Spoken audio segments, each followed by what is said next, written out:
बिस्मिल्लाहिर्रहमानिर्रहीम। अस्सलाम वालेकुम। उम्मीद आप सब लोग खैरियत से होंगे। अल्लाह ताला आप सबको खैरियत से रखे, आमीन। आज मैं बना रही हूँ गाजर का मुरब्बा।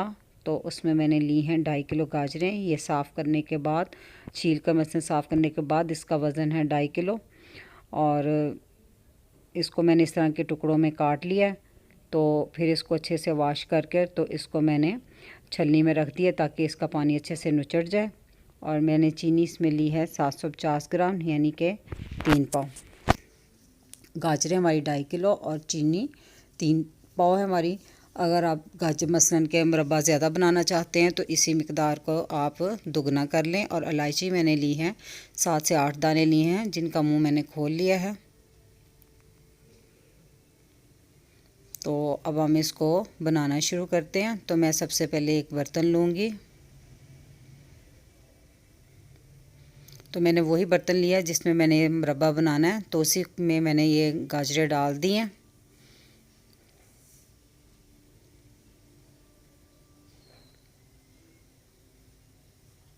तो इसमें मैं साथ ही चीनी डाल दूँगी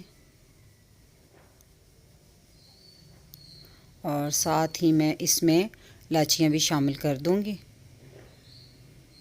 और इसको अच्छे से हम मिक्स कर लेंगे।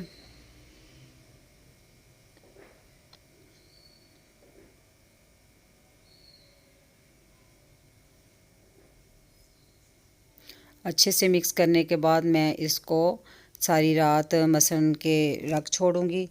अब इस पे मैं ढक्कन दे दूंगी और मसलन के सारी रात इस तरह पड़ी रहेंगी। तो इसका जो चीनी और गाजरें हैं ना, ये अपना पानी छोड़ेंगी। तो सुबह तक ये सेट हो जाएंगी। अगर आप सुबह बना रहे हैं तो फिर ये शाम में जाके आप मुरब्बा तैयार कीजिएगा। मसलन अगर सुबह गाजरें रखी हैं तो फिर शाम में, और रात को रखी हैं तो ये सुबह शुरू कीजिएगा बनाना। तो अब मैं आपको सुबह ही मिलूँगी।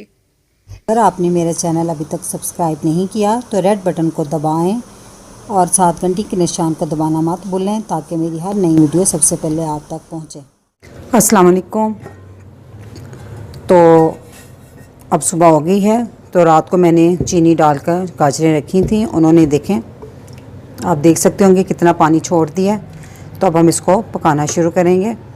तो एक और चीज़ जो इसके में ऐड होनी है वो ये है लेमन जूस। 2 टेबलस्पून मैंने लिया है। तो ये पकने के बाद हम जब एंड पे होगा ना तब डालेंगे।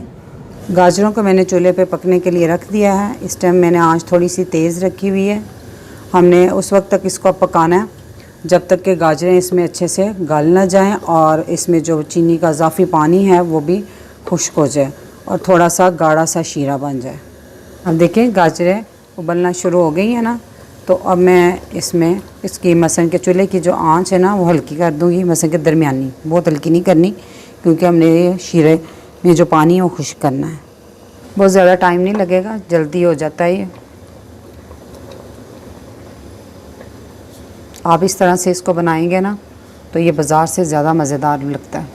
15 मिनट हो गए हैं पकते हुए। गाजरें तो तकरीबन आलमोस्ट कह लें कि गल चुकी हैं। तो अब मैंने 15 मिनट इसको मैंने दरमियानी आंच पे है। तो अब मैंने इसकी आंच थोड़ी सी तेज़ कर दी है फुल। इसमें जो ये इलायची के छिलके हैं ये बेशक निकाल दें बाहर आप, क्योंकि इसमें टेस्ट तो आ चुका है, दाने भी थे।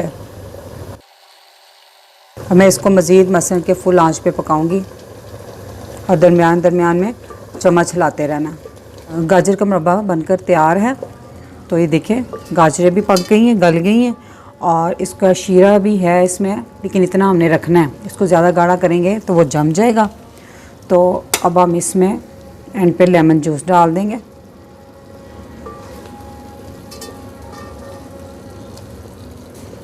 लेमन जूस डालने के बाद 1 आध मिनट बस इसको पकाना है, ज़्यादा नहीं। इससे ये होगा, ये शीरा फ्रिज में रखने के बाद मुरब्बा जो है ना वो जमेगा नहीं, इसमें क्रिस्टल नहीं बनेंगे। अच्छा, इसकी क्या पहचान है? शीरा हमने कब तक रखना है गाढ़ा? ये देखिए मैंने 1 ड्रॉप शीरे का डाला है थोड़ा सा। तो ये ठंडा होने के बाद आपने इसको चेक करना है, इसमें एक तार ऐसे बन जाए बस। ठंडा होने के बाद, गर्म गर्म की नहीं बनेगी, ठंडा होने के बाद ऐसे एक तार बन जाए तो ये आपका शीरा तैयार है और मुरब्बा भी। इतना गाढ़ा आपने उतारना, इससे ज़्यादा नहीं तो वो जम जाएगा। तो अब मैं इसको थोड़ा ठंडा करने के बाद बाउल में निकालती हूँ। मैं इसको बाउल में निकाल रही हूँ।